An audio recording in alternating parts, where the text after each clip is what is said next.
You're not tired because life is hard. You're tired because you keep arguing with life. Today, I'm going to show you something most people never notice. Every time you complain, you are training your brain to suffer, and you're getting better at it daily. Not because you're weak, but because you've practiced it like a skill. So listen carefully. If you can stop one habit, just one, you'll feel lighter, sharper, and more in control within days. But it will sting because it exposes the truth. Your biggest problem isn't what's happening to you. It's the story you keep repeating about it. Listen. Before you roll your eyes, before you tell yourself, "Here we go again," let me ask you something uncomfortable. How many times today did you complain without even noticing? Not the big dramatic kind. I mean the quiet poison. The sigh when the traffic slows. The tension when someone doesn't reply fast enough. The inner rant when the coffee tastes wrong, when your body feels heavy, when your boss speaks, when your partner forgets, when your plans bend. You call it being realistic. You call it venting. You call it just saying. But the truth is simpler. You are training your mind to suffer. And because you train every day, you are getting very good at it.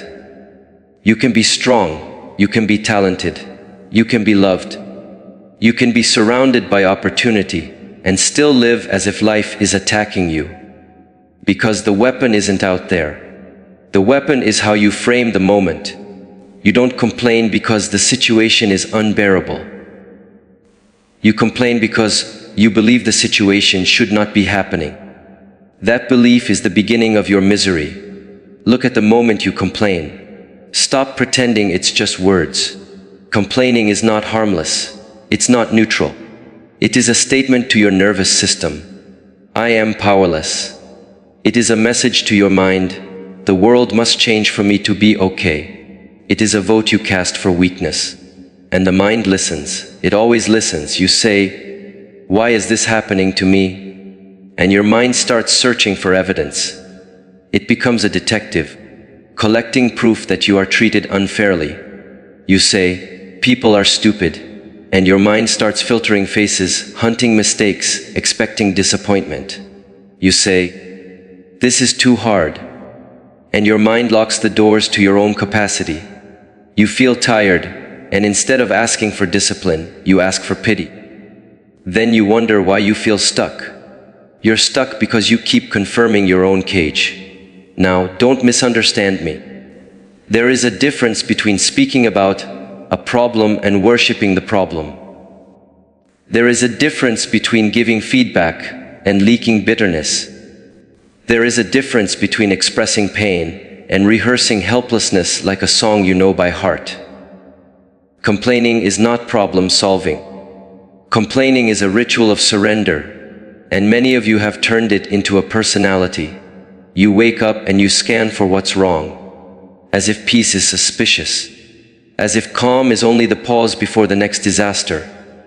You treat joy like it needs permission, but you hand frustration a VIP pass. Let me show you what you are actually doing when you complain. You are refusing to pay the price of reality. Reality has a price. The price is acceptance. Not approval, acceptance. Acceptance is not saying, "Good, I love this." Acceptance is saying, "This is what is here." Now what? It is the moment you stop arguing with the sky for raining. The moment you stop shouting at time because it moves. The moment you stop demanding that people be different so you can finally breathe. Most people don't suffer from their life. They suffer from their mind's constant debate with their life. They are at war with what is. And a war with reality has only one outcome. Reality wins. Every time. So you lose. Again and again. Not because you're weak, but because you're fighting the one opponent you cannot defeat. Then you complain because you're tired. Of course you're tired. You've been pushing against a mountain and calling it unfair that it doesn't move. There is another way, but it requires you to take responsibility for your inner world. Responsibility is not a burden. It is freedom. The moment you admit, My experience is shaped by my mind. You stop being a victim of weather, traffic, opinions, mood swings, and other people's choices. You stop living like a leaf on a river. You start living like a hand on the rudder. And this is where people panic. Because if you stop complaining, you can't hide anymore. Complaining is a hiding place. It lets you feel busy without changing. It lets you feel righteous without improving. It lets you avoid the hard question. What am I going to do about it? You would rather complain about your body than train it. Rather complain about loneliness than develop courage. Rather complain about your job than sharpen your skills. Rather complain about being misunderstood than learn to communicate. Rather complain about the world than govern yourself. Because governing yourself is hard. Yes. So is suffering. Choose your hard. Let me speak to you like someone who cares more about your strength than your comfort. Your life is not designed to be convenient. Convenience is what you buy at a store. Life is not a store. Life is a furnace. Life is pressure. Life will test you in ways you did not schedule. It will bring you days where you feel heavy for no reason. Days where your heart is raw. Days where everything goes wrong one after another. Days where your own mind turns against you. If your strategy on those days is to complain, you will drown in your own mouth. Because complaining multiplies the weight. It turns a difficult moment into an identity. I am someone who always has problems. It turns a challenge into a curse. Why does this always happen to me? It turns a lesson into bitterness. Life is unfair. And once you believe those stories, you will make choices that match them. You will lower your standards. You will avoid effort. You will tolerate less. You will demand more. You will become fragile. Fragility is expensive. It costs you relationships, peace, focus, health, respect, and time. Time is the one thing you can't complain back. Now, I know something about complaint that most people don't want to admit. It can feel good. It can feel good because it gives you a quick release. Like scratching an itch. For a second you feel relief. But you know what happens when you scratch too much? The skin breaks. Infection enters. The itch becomes worse. Complaining is emotional scratching. It makes you think you're healing, but you're opening wounds. So what do? We train. Not with theories, not with slogans. With practice. Start with something simple. The next time a complaint rises, don't swallow it and don't spit it, just catch it. Like you catch a falling cup before it shatters. Pause and ask, is this helping? Not, is this true?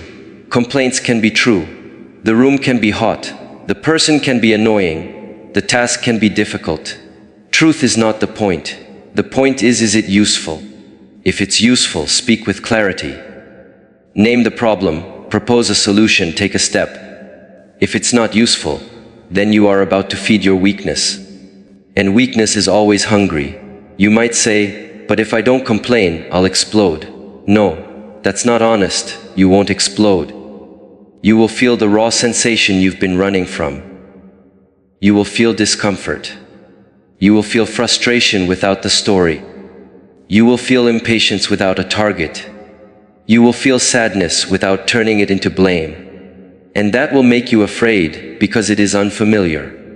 But it is clean. A complaint is dirty emotion. It mixes the feeling with judgment, blame, and drama. Clean emotion is just energy moving through you. It rises, it peaks, it passes. If you don't glue it to a narrative, you don't need to complain. You need to feel. Most people confuse the two. They think complaining is expressing themselves. It is not. It is avoiding themselves. When you stop complaining, you will notice something. You have more silence inside. That silence can feel empty at first, like you lost a friend, because complaining was your companion. It kept you company. It filled gaps. It gave you something to chew on during boring moments and painful moments. Without it, you are alone with reality. Good. Now you can finally meet your life. And you will also notice something else: your speech becomes powerful. Because when you speak less poison, your words have weight. A person who does not complain is rare, not because they have a perfect life, but because they have a trained mind. They can walk through fire without narrating it as torture.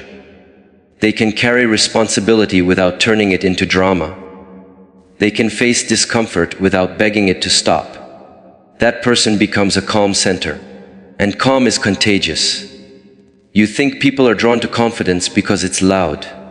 No, people are drawn to confidence because it's stable. It doesn't shake when the room shakes. It doesn't collapse when plans collapse. Complaining makes you unstable. You might not see it, but others feel it. They feel the heaviness. The constant, not enough. The constant, something is wrong. It drains them.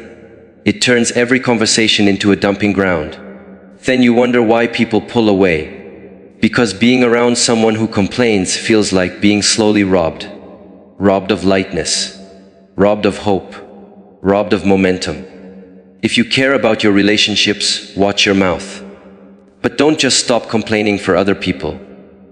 Stop for yourself. Because every complaint is a small act of disrespect toward your own life. Even if you think your life is hard, it is still a life. It is still breath in your lungs. It is still a body carrying you. It is still eyes that can see, hands that can hold, time that you can spend. You are alive right now. And you are using your aliveness to rehearse resentment. Imagine what that looks like from the outside. Imagine you were given a rare instrument, something precious, and you used it only to play notes of irritation. Day after day, you would call that tragedy. But because it's your mind, you normalize it.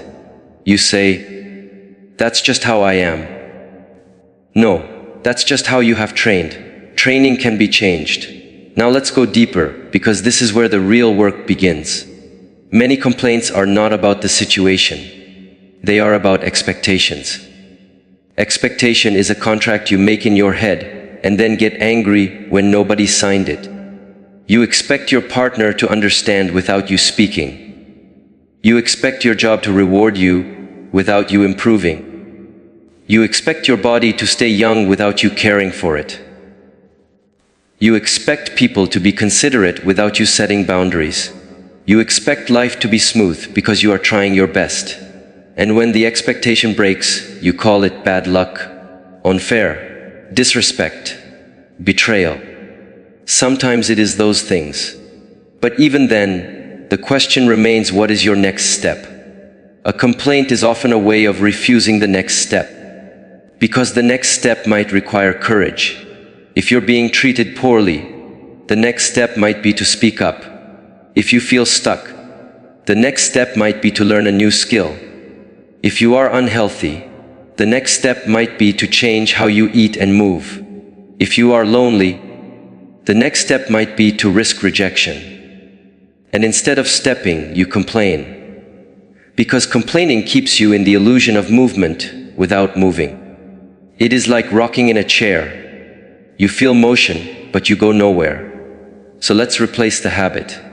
From now on, whenever you catch yourself about to complain, one, convert it into gratitude. Not fake positivity. Real gratitude. Something grounded. My legs are tired, but they work. This is stressful, but I'm trusted with responsibility. This person is difficult, and I'm learning patience. Gratitude is not denial. Gratitude is perspective. 2, convert it into action. If something is wrong and you can change it, change it. Not tomorrow. Not after you complain to 3 people. Now, make the call. Clean the room. Close the tab. Take the walk. Start the task. 3, convert it into acceptance. If you cannot change it, stop wrestling it. Take 1 breath and drop the fight. You can still feel sadness. You can still feel disappointment. But you don't have to add the extra layer of, it shouldn't be like this. That layer is optional. Most people choose the layer. Then they wonder why life feels heavy. Let's talk about the most dangerous kind of complaint, the identity complaint. I'm not good at this. I always mess up. I can't focus. I'm just an anxious person. I'm unlucky. Nothing works out for me. These are not observations. These are spells. You speak them, and your mind obeys. If you keep telling yourself you can't focus, you will stop practicing focus.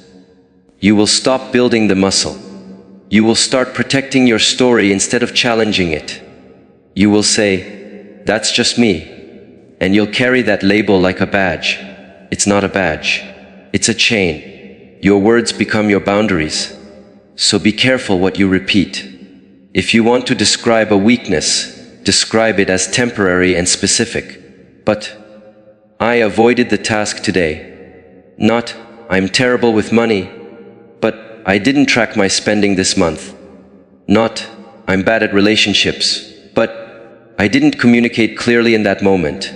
This is not word games. It's mental engineering. Because if the problem is specific, the solution is possible. If the problem is your identity, the solution feels hopeless. Complaining loves hopelessness. It feeds on it. Now, I want to challenge another illusion, that complaining shows you have standards. You think if you complain, it means you care, you notice, you're not naive. No. Having standards means you live them. It means you train, you refine, you contribute, you correct. Complaining is often a cover for not living your standard. It's easy to complain about the world being undisciplined. Hard to be disciplined. Easy to complain about people being dishonest. Hard to be honest when it costs you. Easy to complain about weakness. Hard to sit with your own weakness and transform it. So if you have standards, good. Now become the standard. Let me speak about pain, because some of you will say, "But my life is genuinely painful." Yes. There are losses that cut deep. There are illnesses that drain you. There are betrayals that change you.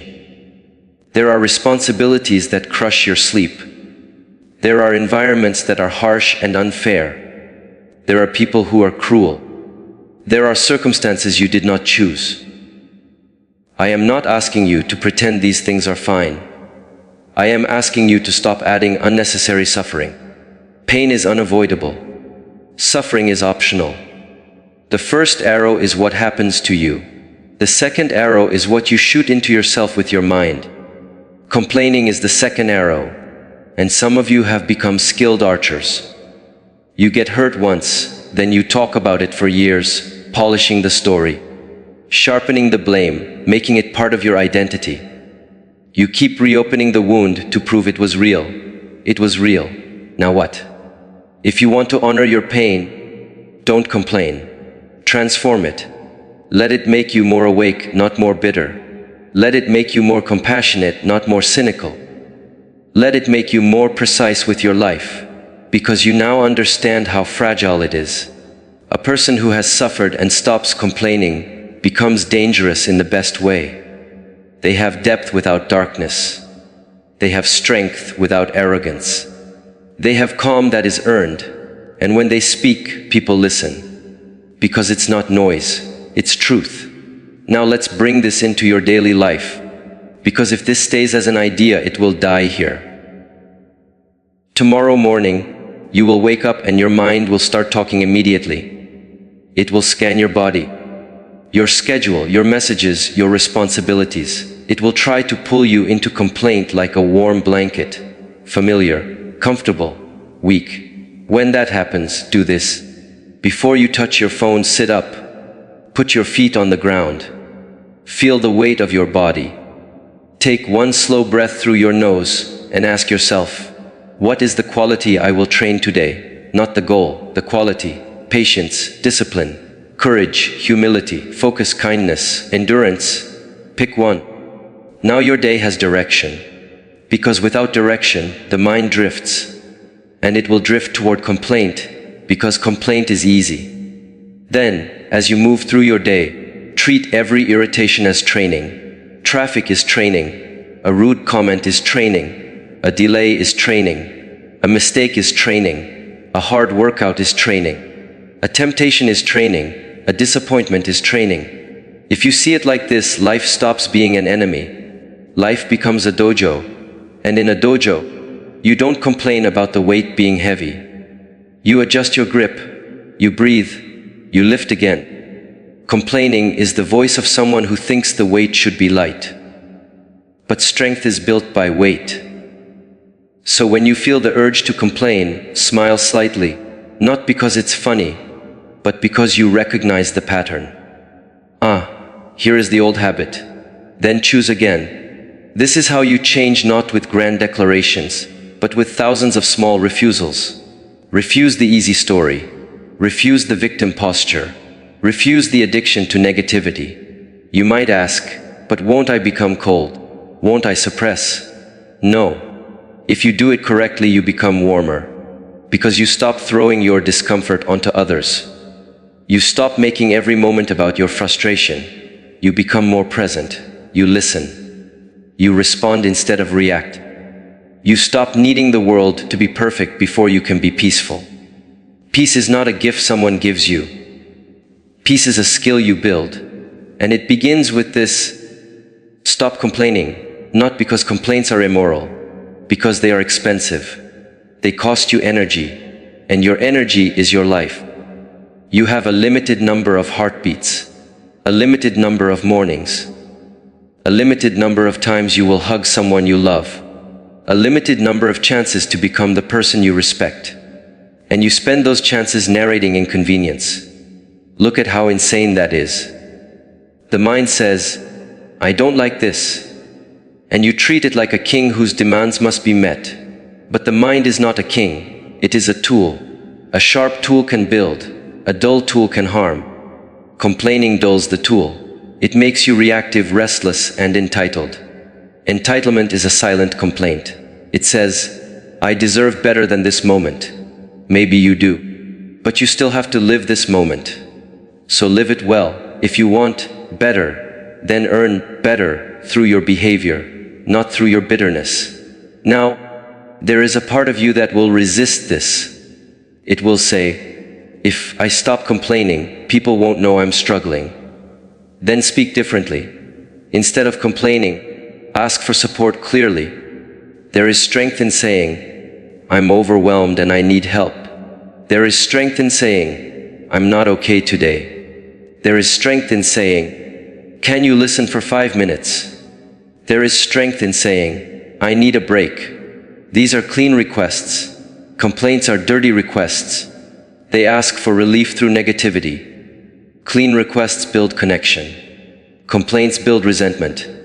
If you want intimacy, stop complaining and start revealing. Tell the truth without blame. That's maturity.